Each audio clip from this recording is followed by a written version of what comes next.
This is a story about courage.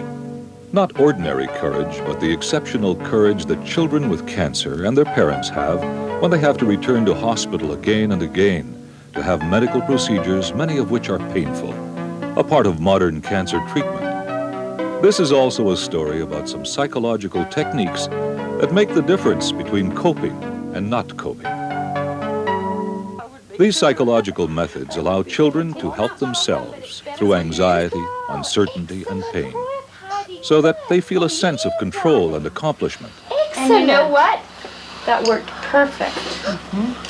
Oh, and she got lots of strength from Mummy because she held on lots tighter. She did. Look, I'm almost going blue. My fingers are almost going blue. I know. Oh, just get out of it. Start moving again. 1, 2, 3. Done. There. I thought you're not leaving someone for Kristen. I gave her Ben Christine. Already? I don't want any tape on. I didn't realize. She doesn't want any tape. Okay. How about a Band-Aid?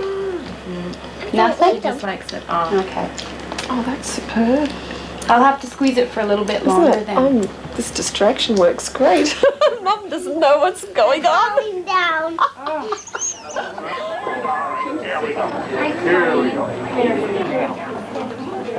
You see it? I see that big smile. Oh, you close your mouth and get it on your teeth. It's Halloween at the Cancer Outpatient Clinic in Children's Hospital in Vancouver.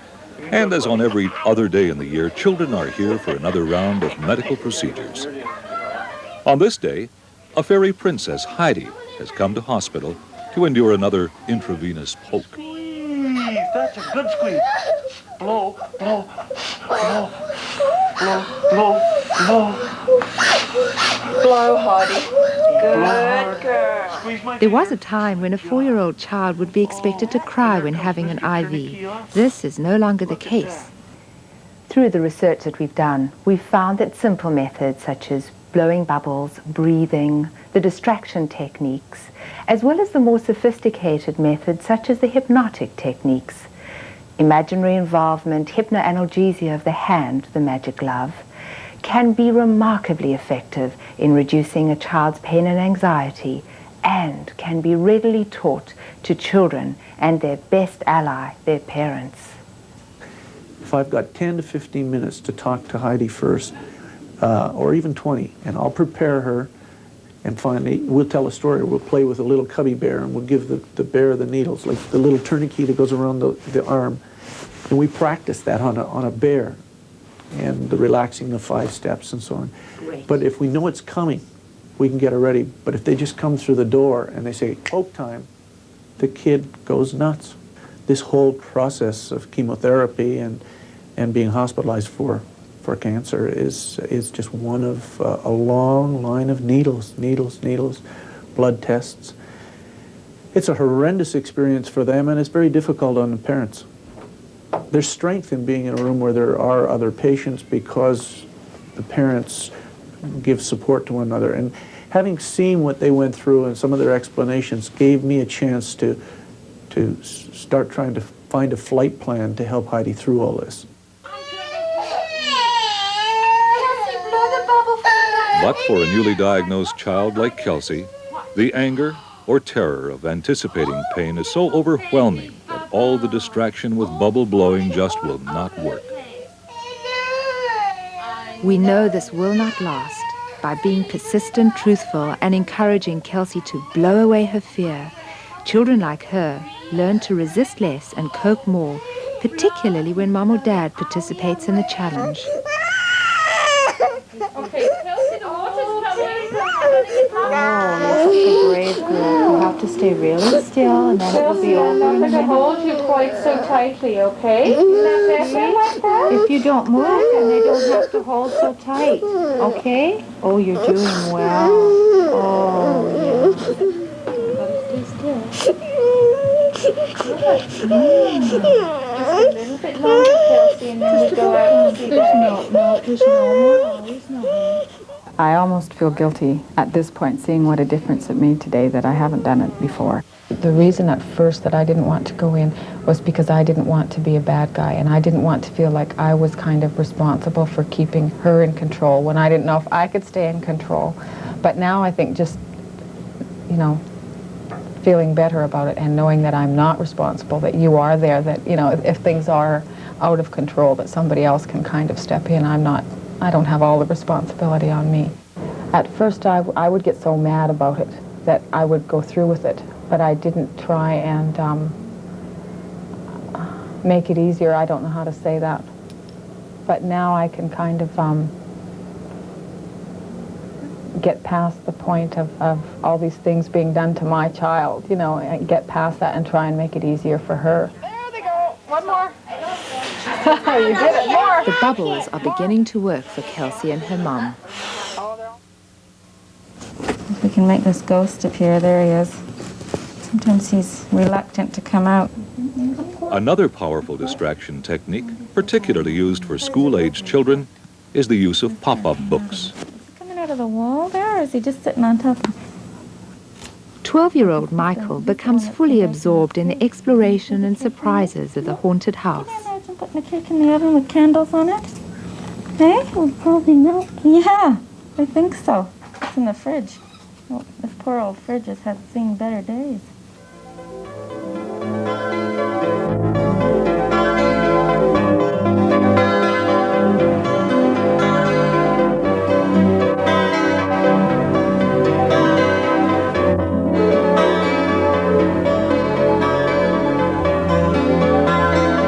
Parents are an integral part of our treatment program. Cancer treatment in children in the last 15 years has resulted in really long-term cures, 10 years or more, in 60 to 70% of cases. But that cure has been at the price of a very prolonged period of treatment, the administration of unpleasant drugs and unpleasant painful procedures, which can go on from anything from 1 to 2 or even 3 years. So that the giving of this treatment has become a major problem in therapy. Sedatives in children don't always work as well as they do in adults. In fact, a child can often become excited rather than sedated. And they are very difficult to gauge. If you get a child sleepy enough that he doesn't feel painful prick, he may in actual fact be in danger. Some areas, for these reasons, use general anesthetics, but they all therefore incur a certain risk. And in our area, we've therefore looked at the use of good local anesthetic plus the psychological techniques that we're going to talk about.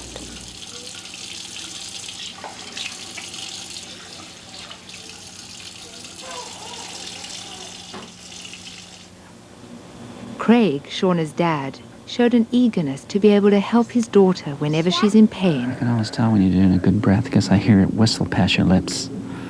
And I know you're controlling it. First, we use the breathing technique. The more you think about your breath, Yeah. the less you think about other things that are happening, eh? Yeah. And you can concentrate just on the breathing and feel the fear just blow right away. If we get a little bit nervous and worried, we can always do this just to relax ourselves. We don't have to be in pain, do we? No. Or if we get upset or something. In the beginning, it wasn't, we didn't have the breathing. And to see Shauna go through a lot of pain and lose her control, she would just be drugged up to stop the pain. But once the pain started, she'd come out of the drug-induced stupor, I guess you would say, and panic. And it just tore me apart to see this. And until I was introduced to the breathing by you, I had forgotten about it because I had done a breathing, a prenatal with Shauna, breathing pain control. And I don't know, it was because the introduction of the shock of her having leukemia and so on, I didn't think of using that technique. So when finally that you showed Shauna, and you know, we tried it over a few times. Shauna, I was just amazed the way she took on this breathing. And once she saw that she could stay in control during a painful procedure, there just was no turning back. We got to a point, no matter how much pain there was, she'd always come back to the breathing. In the beginning, you know, she would still lose it, but eventually the breathing got stronger and stronger in the rhythm and the results, that it came natural to her, and just a little reminder. But without it, you know, there's just a shocking difference. When I do my blowing, it, like if they're giving me a poke or something, I don't really think about I'm having a poke. I just concentrate on doing my blowing, and that way I don't even really think about what's happening to me. Like if they give me a poke, the pain, sometimes it changes, but sometimes it doesn't. But most of the time it changes, and I don't even know that there's a needle in my arm or something. I just don't even think about it. It's funny how it works. It really does. And later, they learnt the hypnotic technique imaginary involvement, or mind imagery as Craig likes to call it. Do you want to try? Do you want to see if we can go on a little trip? Can you imagine that you're in a nice warm place somewhere? Think of a favorite place you'd like to be. Can you imagine where you'd like to be? Yeah. Maybe a nice summer day somewhere? Yeah. So for that kind of pain, which was longer term and just something she had to stay with and wouldn't go away, the mind imagery would work like magic. What will we see in Candyland? There's some people. Some people? Some candy sticks. With candy sticks? Yeah. Or they look like candy sticks? No, with candy sticks. Uh-huh. And the houses are made out of jelly beans. Like, she relies on me. We are a team. And without that, she just gets a little panicky. She thinks that she's having a procedure. She says, "Daddy, you're going to be there, right?" And that bond will grow. You know, as she grows, it'll grow too. And it'll always be there. When I go away on trips like that, it's like the blowing again. I'm concentrating on that, and I just forget about tummy pains or leg pains or feet pains or anything like that. I just forget all about it. Hypnosis is one of the most exciting and effective of the psychological techniques to reduce the sensation of pain and anxiety, even though hypnosis will rarely remove pain entirely. Hypnosis occurs when a child's attention is focused, narrowed, and absorbed. Children can enter this altered state of consciousness far more easily than adults, as children have blurred boundaries between fantasy and reality. Brian, the really important thing is to watch, and you're going to be so surprised to see what happens to that sensation. Is it going to just become a tingle and disappear, or is it just going to not bother you? You'll feel something but not bother you. There'll be all kinds of changes, so that when you use your imagination, watch really carefully and see what happens to the sensation, because it does change. Does Paul get thrilled by imagination? Do I get what, thrilled? Yeah. I imagine I get thrilled by anything, Brian. Oh, after yesterday, we know you get thrilled by imagination. That's right. You need imagination in this job.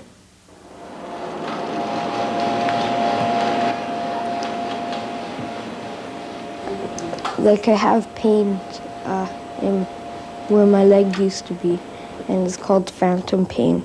And it's just the nerves, like they don't really know the leg's gone. For older children like Colin who have intermittent pain, self-hypnosis enables them to re-engage in their normal activity. I can now make the pain go using the switches by myself, and I just do the same thing with my hands and like talking my mind to myself. This is how I help myself go in my trance. Put your fingers like this and put your thumbs around like this and just stare at your fingers, and then they'll close together like that. When they're close together, you close your eyes. Before I got cancer, I skied, cross-country skied quite a bit, and when I came in and my leg was amputated and everything, I didn't think I was going to be able to ski again. So And just 2 weeks ago, I went up to the mountain where we skied and tried to ski. It was kind of hard, but I made around a 1 kilometer loop. It was kind of tiring. Do you remember when There are many variations on how to use hypnosis for controlling pain and anxiety. One that works particularly well for Pamela and her mother is the magic glove. And when she puts the magic glove on, I think that she can actually visualize that her hand is being encompassed in this glove. And although if the Christine doesn't work and they have to find a new vein, she does go ouch and owie. She doesn't get all upset and agitated and throw the whole thing away.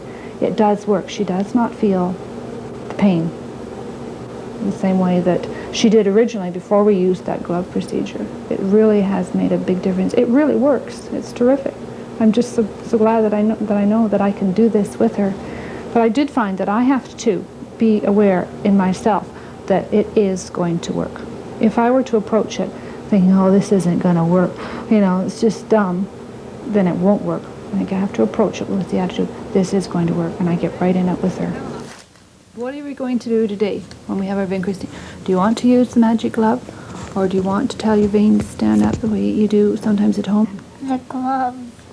You can use that hand. This is one. All right.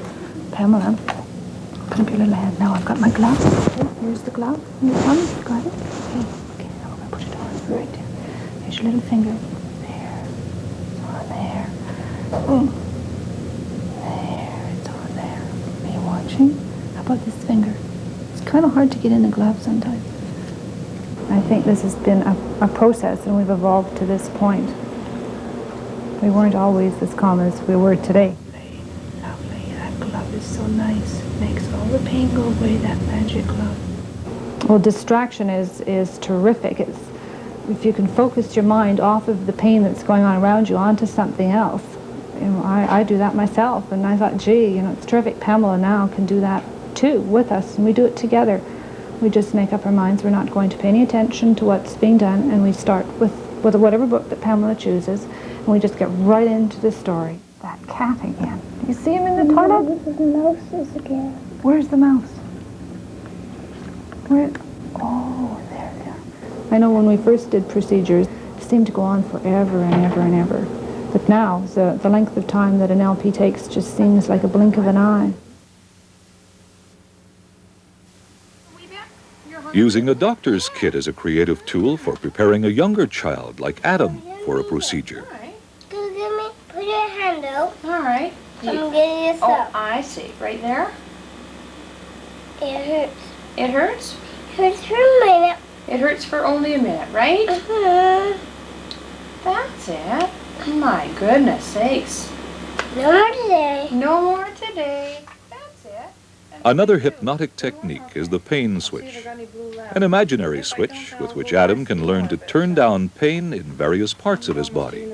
In your brain, there are switches that control how much you feel, so that if you want to feel everything, then you have the switch turned on full. But if you want to know what's happening but not to be bothered by the feeling, then you find the special switch that goes to that hand, close your eyes, and you find it, and it's got a special color, and I don't know what special color Adam's switches are, but you'll find out, because he'll close his eyes and he'll tell you.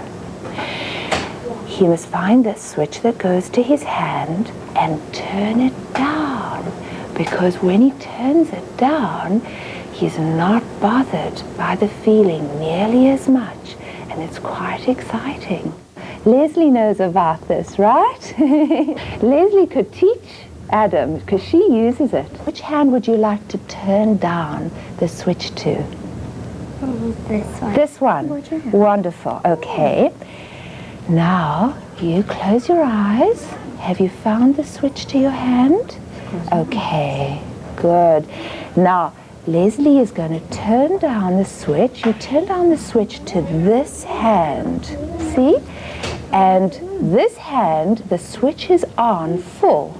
Okay, and I'm going to test with something a little sharper. Can you feel everything there, Les? Yeah. That's 10, okay? Doesn't feel that great, does it? No, because it's a little sharp. But you tell me when I touch the other hand, this one that you've turned down, how much that feels like. See, that doesn't hurt. 2. 2. Does that hurt at all, Leslie? No. Very good.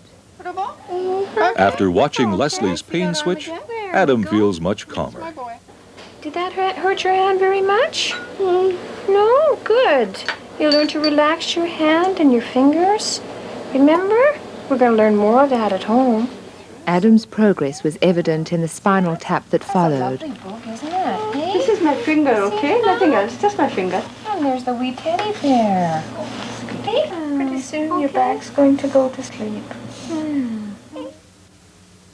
With the psychological techniques, we found, of course, that the people who are doing the procedures, after an initial period, have had a much better time. Nobody likes doing painful procedures to children who are crying.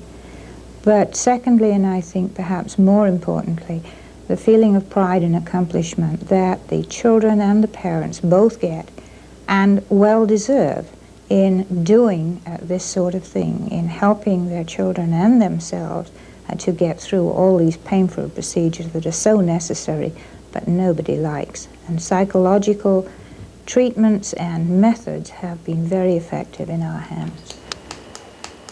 Leslie and her mom Anne have a smorgasbord of coping techniques they draw on, both hypnotic and behavioral.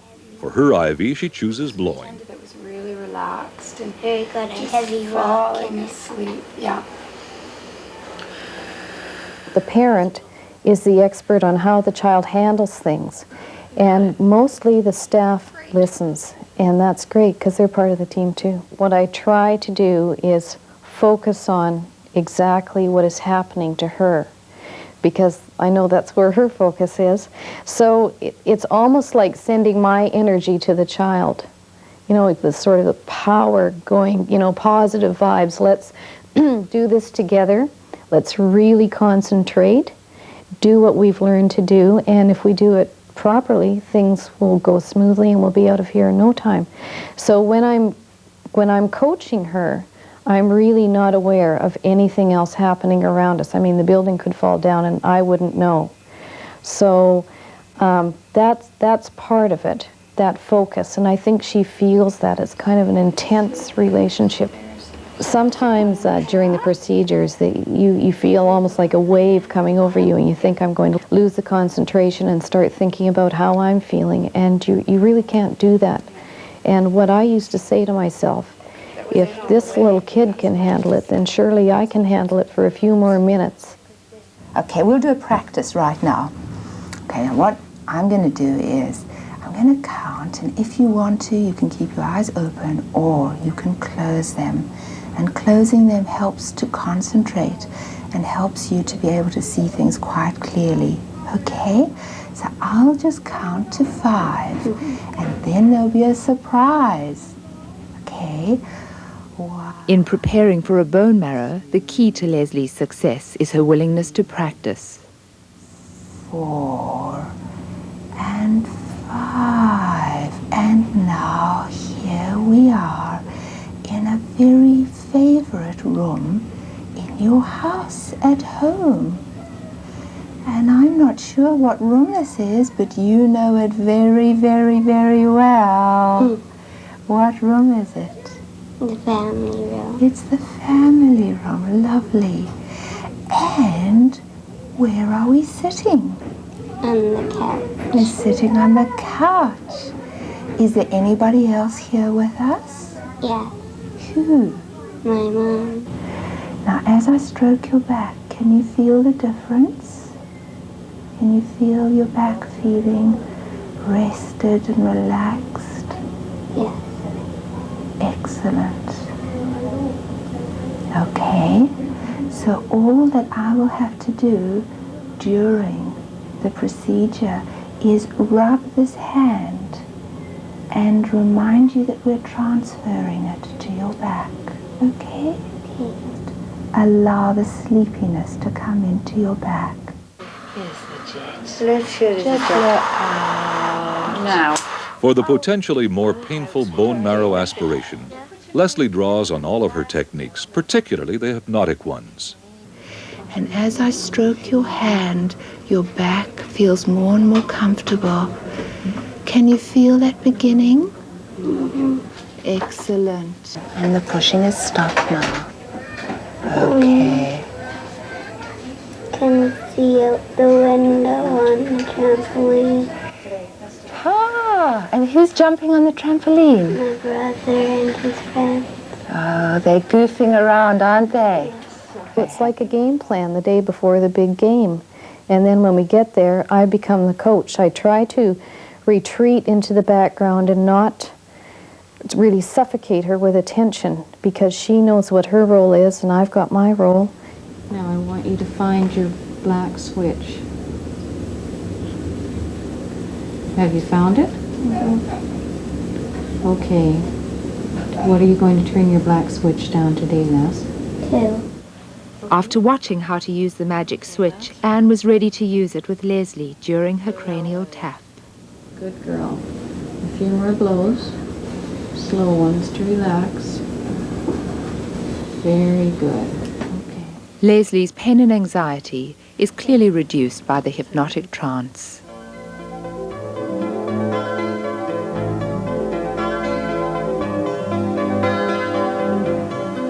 There is a lot of support to ease the children's experiences. The courage and gutsiness of our children and their parents is a continual source of inspiration for us in cancer treatment. Right a bit more. I'm at work, Daddy. Yeah, I'm at work, Daddy. I'm at a hospital getting I'm treatment. at hospital getting treatment. To make me all well. Oh, well. Thank you. There you are. Thank you very much. I love you. I love you too. Bye-bye. Bye-bye. Night-night. Night-night.